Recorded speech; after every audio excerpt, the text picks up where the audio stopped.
le ministre de l'Éducation nationale, Édouard Geffray, d'ailleurs qui doit être sans doute un des ministres de l'Éducation nationale les moins connus de l'histoire de, peut-être de la République, j'exagère un peu, mais en tout cas d'Emmanuel Macron. Ah non, il y en a eu 8, ça a changé tous les ans. Oui, mais ça a changé c'est vrai tous les qu'il est ans. assez discret. Il est plus connu que Adjunte. Tout le monde a oublié Adjunte.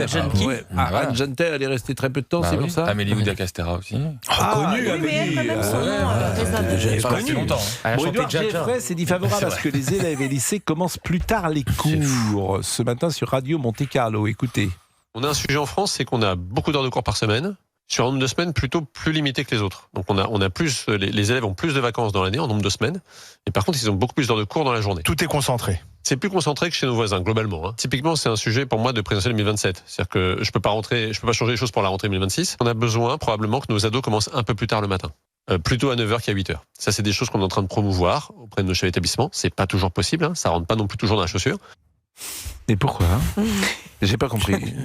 Je vous assure, j'ai pas compris. Je pense qu'on devrait travailler les maths, les dictées, tout ça. Mais non, ce qu'il dit, c'est sur les rythmes scolaires. C'est-à-dire qu'en France, on a plus de vacances et on concentre les cours à des, voilà, dans une journée, donc on charge un peu les journées. Oui. Je trouve ça pas totalement idiot de réfléchir à comment on peut adapter les choses. Par exemple, faire peut-être des activités extrascolaires l'après-midi. Je pense que c'est un sujet de réflexion. Non, mais on est déjà tellement bas dans le classement au niveau européen. Oui, mais je crois pas que c'est en surchargeant les journées qu'on va améliorer le niveau des élèves. Ni en éliminant des heures de cours qui sont déjà pas... On est peut-être dans l'année. Parce que là, les 2 mois, en fait, la vraie question, c'est les 2 mois de l'été. Oui. Ça, c'est quand même, c'est un vrai sujet. Les élèves reviennent, mais Pascal, les élèves reviennent en septembre, ils ont oublié tout ce qu'ils ont fait l'année d'avant. Mais arrêtons de dire n'importe quoi. Franchement, arrêtons. Et en combien de temps ils les oublieraient pas ? Quand t'arrives en CM2, t'as oublié ta grammaire en septembre que t'as appris en juin. En tout cas, vous repartez, vous refaites un peu les fondamentaux de l'année précédente. Moi, j'ai oublié mon année de CM2. Oui. Mais c'est de tout temps, ça. C'est-à-dire que dans les années 80, 90, il y avait 2 mois de vacances. On est plus sérieux. Donc, on apprend quand on apprend quelque chose, on vous pouvez repart le à déplorer, je vous dis zéro. que c'est la vérité. D'ailleurs, Mais on repart pas à zéro. Je dis pas qu'on repart à zéro, je dis que parfois on a un peu des manques sur l'année qui vient de s'écouler parce que pendant les 2 mois, en fait ça dépend des familles. Il y a des familles où on va faire travailler les enfants pendant les vacances d'été et d'autres où ils vont être ils vont rien faire pendant 2 mois et pendant 2 mois vous avez des élèves qui reviennent et ils ont tout oublié. Thomas, je veux dire, on est tous passés par l'école, on n'a jamais fait les vacances, les cahiers de vacances c'était du folklore et effectivement on était Ça fait combien d'heures de cours vous, tiens, par jour? Comme tout le monde. Comment ça, 8 heures? Mais ça n'a pas évolué. Non, ça n'a pas tellement évolué depuis 50 ans. m'agresser pas.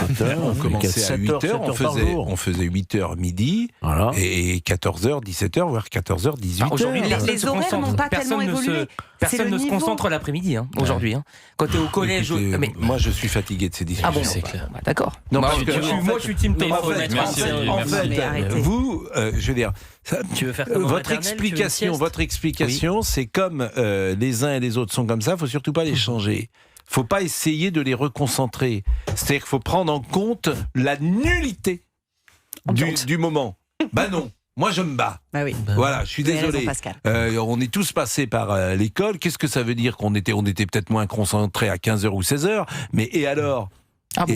Si vous êtes satisfait du système, tant mieux. Mais c'est pas le système. Mais enfin, le système, en tout cas, la proposition que vous faites, elle est pas valable. Il a produit la meilleure école de France jusqu'en 80. Thomas, il s'adapte à son époque. Mais donc pas moi, je rejoins ce que dit Thomas Bonnet. Mais alors, Thomas, si on va plus loin, il faut combien de temps pour qu'un enfant n'oublie pas ce qu'il a appris à l'école ? C'est combien de temps de vacances scolaires ? On peut réduire, on peut imaginer, je sais pas, 1 mois et demi, 1 mois, par exemple, des vacances d'été. Et tu penses que vraiment, ça ferait la différence en 1 mois et demi ? Vous n'oublierez pas. Parce qu'en fait, le vrai sujet, vous allez mettre maintenant les vacances, vous allez faire rentrer les enfants le 15 août. Non, mais par exemple, aujourd'hui, qu'est-ce qui se passe au mois de juin ? Au mois de juin, le dernier mois, vous venez avec des jeux de société à l'école et vous faites rien. C'est vrai. Donc en fait, déjà, il y a 1 mois qui passe à l'as. Ensuite, vous avez 2 mois de vacances. Ça, c'est autre chose. Ah oui, donc réfléchissons ensemble, menons une réflexion sur le temps scolaire. Je trouve ça utile de réfléchir à mettre toutes les heures. Non, mais même les vacances, évidemment. Mais même pendant l'année, il y a des vacances tout le temps. Vous avez les vacances de Pâques, vacances de février. Il y a des interruptions tout le temps. Je pense qu'il faudrait réfléchir à peut-être moins surcharger les journées et étaler ça plus dans l'année. Sur une échelle de priorité pour l'éducation nationale, où est-ce que tu mets le temps scolaire sur cette échelle de priorité ? C'est peut-être l'excellence ou le retrouver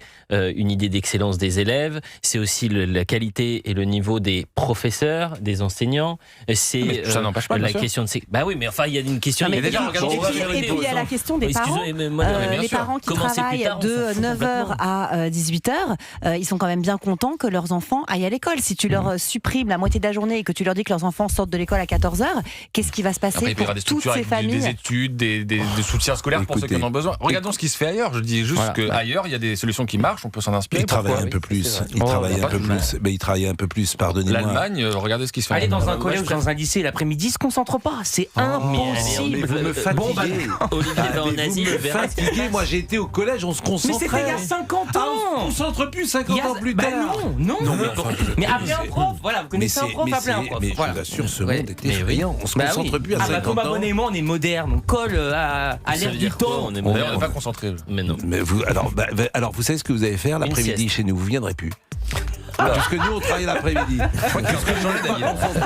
Vous ferez les émissions du matin, vous irez entre 5 et 7 chez Pavlenko, Dimitri de son prénom, et puis l'après-midi vous n'êtes pas concentré. Parce que vous avez remarqué, c'est vrai, j'avais remarqué, vous n'êtes pas du tout concentré. Et là, tout ce que vous dites là, c'est parce que vous n'êtes pas concentré que vous le dites.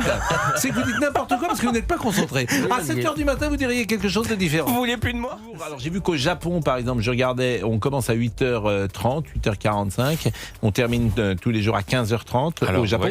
Et on travaille 2 samedis par mois. Ah voilà, donc vous voyez, 2 samedis par mois, donc on travaille plus. Mais 8h45, c'est exactement ce que propose le ministre.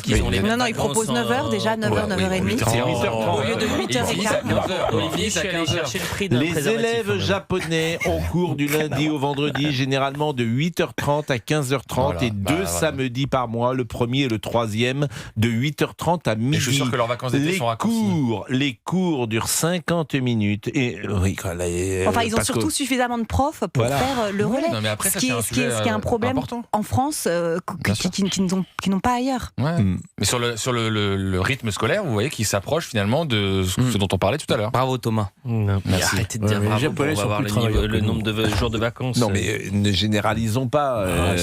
Le japonais est plus travailleur, et puis l'allemand mange ceci, et puis le roumain est comme ça. N'essayons pas d'essentialiser, comme on dit. Bon, si, il y a des pays où on travaille ici, impératrice. Et j'ai le prix du préservatif, si vous voulez. C'est 1,19 € pour... Oui, l'unité. Ça fait cher. À 1,19 €, visiblement. C'est une marque qui propose. C'est une marque de luxe. Non, c'est la marque française. Je vais pas donner le nom. C'est la boîte pour Olivier XS. Donc 1,19 €. Vous avez entendu ce qu'il a dit ? Vous avez entendu ? J'ai dit quoi ? Georges, une boîte de 10, ça vous fait 2 ans. Ça dépend. Ça dépasse. Il a acheté la boîte, c'était encore les francs. Oh non! Oh Thomas Bonnet! Thomas Sniper! Il a acheté une boîte, c'est marqué 2 francs 50. Bon, il est 17h07. On resalue notre ami Fabrice Lafitte. Oui, sans aucun rapport avec le sujet d'avant. Bonjour Pascal.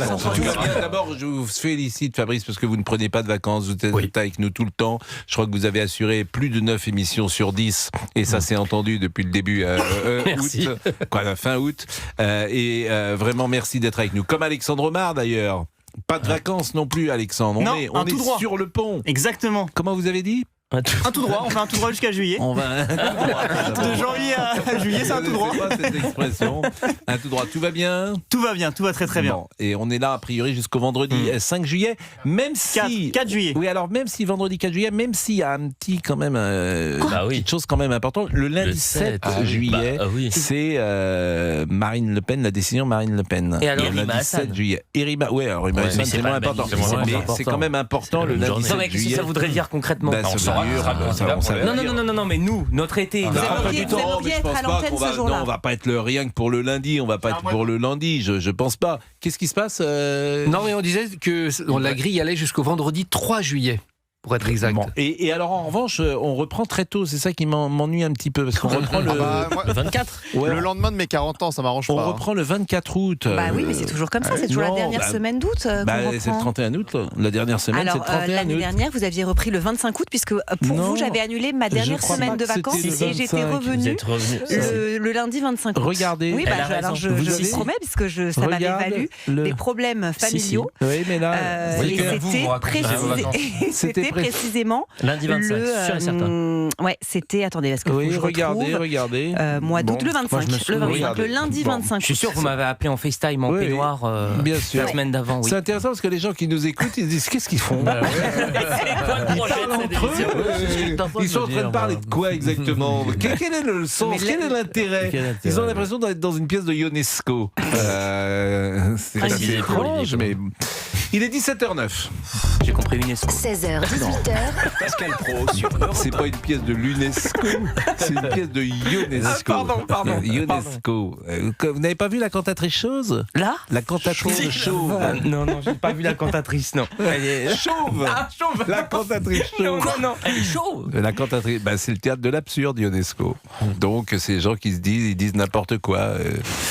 Et c'était assez étonnant d'ailleurs, parce que ce théâtre n'est plus joué d'ailleurs. Ça a correspondu à une époque. Mais c'est bizarre, théâtre. Ça donne envie là. Oui. Les gens disent n'importe quoi, donc il n'y a pas de sens dans tout cela. C'est drôle quand même. C'est drôle, mais c'est plus joué parce que je pense qu'il est passé un peu de mode.